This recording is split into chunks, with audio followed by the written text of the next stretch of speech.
Hey everyone, this is Zach with 8020 Automotive, here today with a video on fault code P0200, symptoms, causes, and fixes.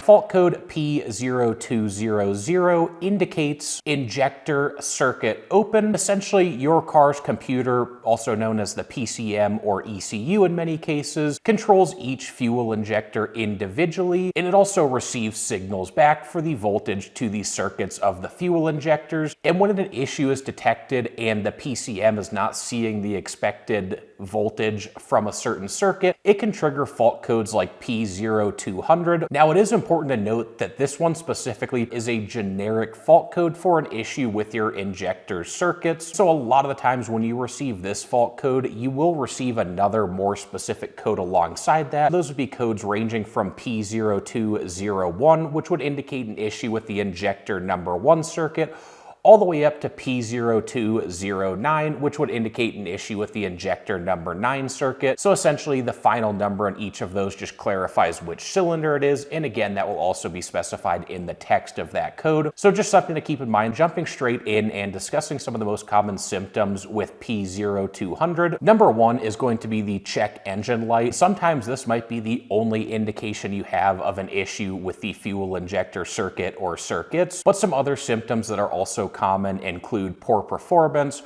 rough idle, stuttering, hesitation, engine misfires, as well as potentially poor fuel economy. Now, the exact extent of these symptoms can vary significantly.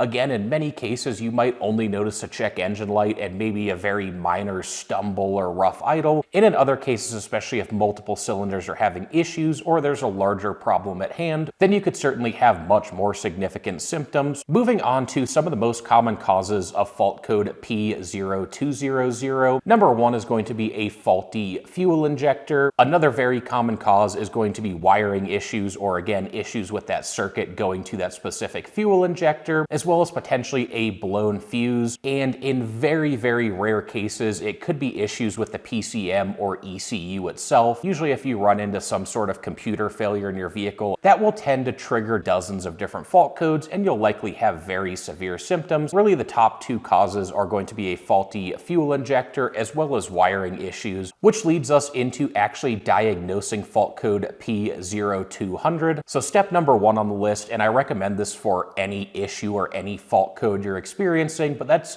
especially true in this case. Plug your OBD2 scanner back into the vehicle and confirm all codes that are present. As I mentioned earlier in the video, P0200 is a generic fault code, and you should receive something that specifies the exact cylinder that's having issues, such as a fault code like P0201, indicating the issue is with cylinder and injector number 1. And on the other hand, if you're receiving many of these codes, that would likely indicate an issue that would affect all of the circuits for those fuel injectors, so that's what would point you to potentially something as simple as a blown fuse. So very important to know what fault codes you have and help point you in the right direction. Moving on to step number 2, as with any problem, always start with the basics.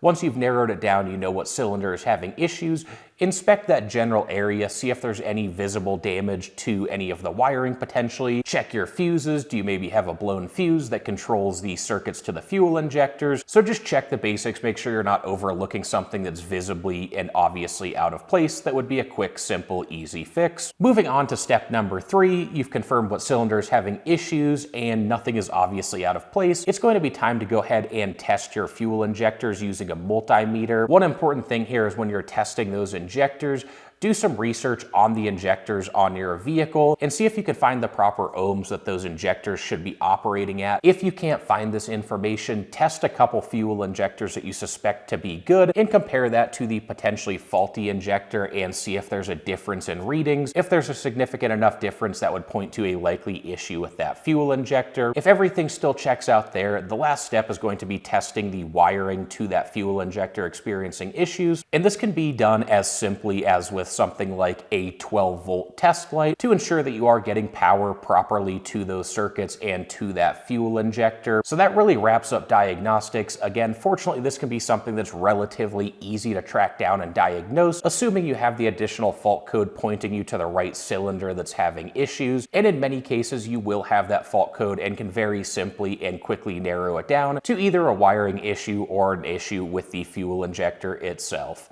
Anyway, guys, that wraps up our video for today. If you appreciated the content, please hit that like button, subscribe to the channel, and stay tuned for more in the future. Thanks, everyone.